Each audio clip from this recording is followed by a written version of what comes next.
Hey everyone, welcome back to the Board Game Spotlight. Today we're going to look at the Stonebound Saga, and most recently, the Stonebound Saga newest expansion, Visions of Telios. So let's take this to the table, and I'm going to tell you about it. So the Stonebound Saga is a tactical skirmish card game, and you'll notice there are no miniatures on the game board. This is a game that utilizes character cards to function as the miniatures themselves. So in the Stonebound Saga, we are playing as different classes of characters, and you're going to create a group or a party of characters, and you're going to fight your opponent, and you're trying to be the last one standing. You are trying to deplete all of the health points from your opponent's characters before they defeat yours. Now, there are a number of different classes inside of this game. We have Marauders, which are going to be your close quarters rogues, very quick glass cannon types. You have your Prophets, which excel in spirit defense and spirit magic. You have your Vanguards, which are your ranged combat units. They are going to excel at long-range combat. Your Tacticians are expert battlefield generals. They are strategists. They have a lot of really neat combat tricks, different abilities, status effects that they can use. Remnants are your spirit offense characters. They are going to use their musical abilities to strike fear into your opponents while buffing your allies. Here, the Sentinels. The Sentinels are spirit-based warriors, and they have exceptional standoff with their better range for a warrior type. Then you have your Watchmen, which are your tanks. These are your physical defense, heavy brute, strong armor, really big swords and weapons and things like that. So what you're going to do is you are allowed 5 stars. Now, what does that mean? Each of these characters has a star value in the top left corner. You are allowed to create a party that has no more than 5 stars. So today we're going to show you Ray, who is a Sentinel. We have Callista, which is also a Sentinel. And then we have Iris, which is a Vanguard. Now, you're going to notice that at the bottom of the cards, there are resource symbols. These are the resources in the bottom left and bottom right that this character uses to activate abilities. Additionally, at the very bottom of the card, you'll notice there is a P or there is an S. Those are spirit and physical. Those are the types of damage that your character uses when they attack their opponents. So let's talk about your player board. You'll notice there is a recessed board here, and this is where you place your character's cards. So we have defense cards, and we have offensive cards. Now, this is the resource type. So Ray, to utilize these abilities, she needs light resources or speaking stones. Speaking stones are the resources in the game, and we have the speaking stones. You're going to draw an initial hand of 7 of these. And they are going to provide different stars, which again, that is the amount of that resource. So this is granite for 1 star, or we have a crystal 1 star. So again, this is light, so light for 1. We have different rainbow obsidian. So this is a wild card, and this is a 3-star wild. So this card would essentially allow us to activate or fuse any of Ray's abilities. So if we wanted to activate her attack, here if we wanted to use the Seraphim Dive, we would have to discard 4 total light resources. So to do that, we could discard the crystal, and we could discard our rainbow obsidian to activate that attack.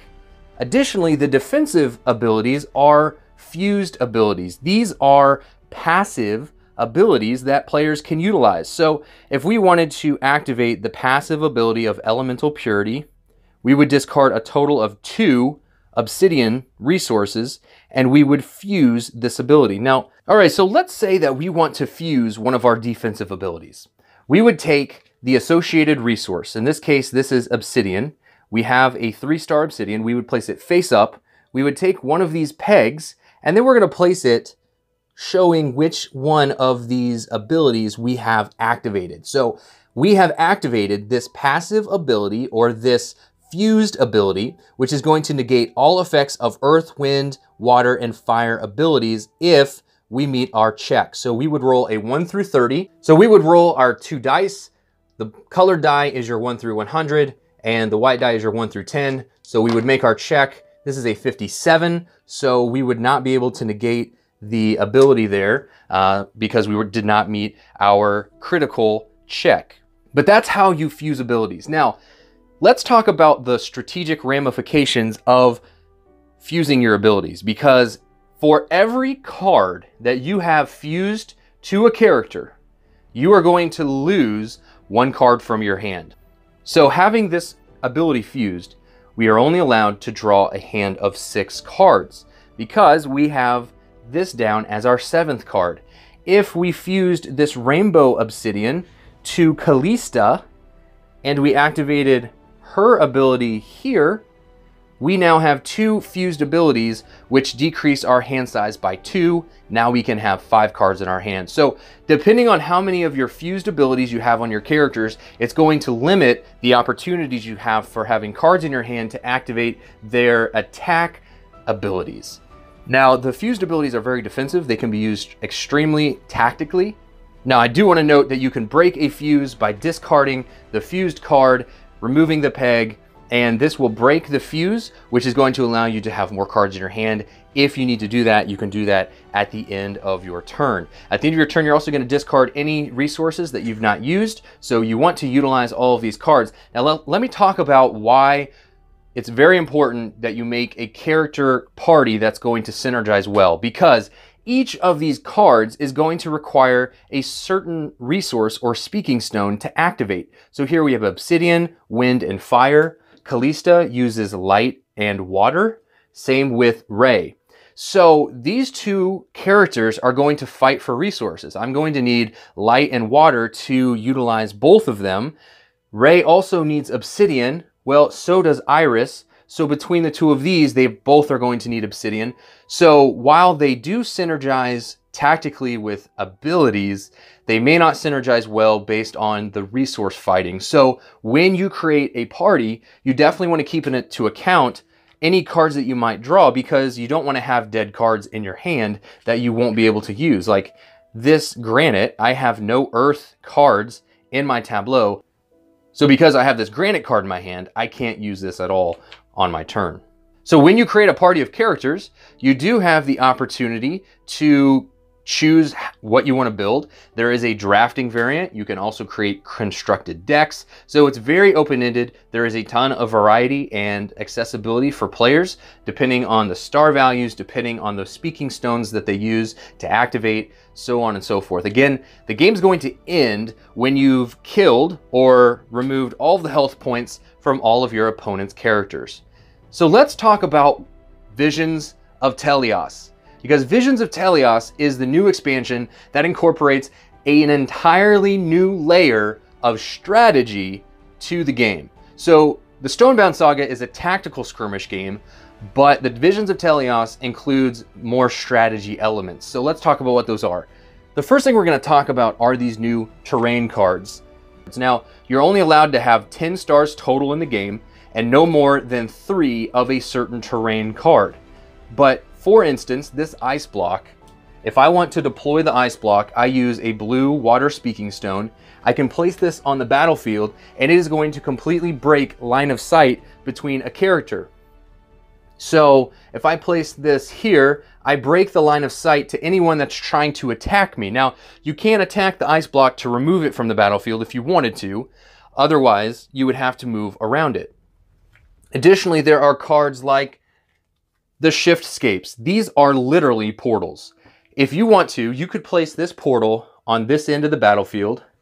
You could place your other portal all the way on this end, right next to your enemy's group of characters, move through this portal, come out the other side, and start attacking them. Now, keep in mind, these portals are open-ended, so your opponent can also come behind you and attack you just the same that you can use it. So definitely keep that in mind. There are other abilities such as the Elandris Forest. Wherever this is placed within a group around it, so 2 squares around the forest, it's going to reduce the range of all characters in the forest. So it really depends on how you use these cards and where you place them. Again, they're also going to have different resource values. So we talked about creating a synergized group of characters. So the terrain cards are a great way to utilize your off resources. So if I don't have any of the earth, or if I don't have any fire characters, I could take the fire terrain cards. So here's blazing torches, or I could use acid rain, and that's going to allow me to utilize my off resources. So acid rain, just so you know, this card is crazy. When you place it on the battlefield, anybody that moves through a space around acid rain rolls a check to see if you are poisoned. So you could get a poison effect.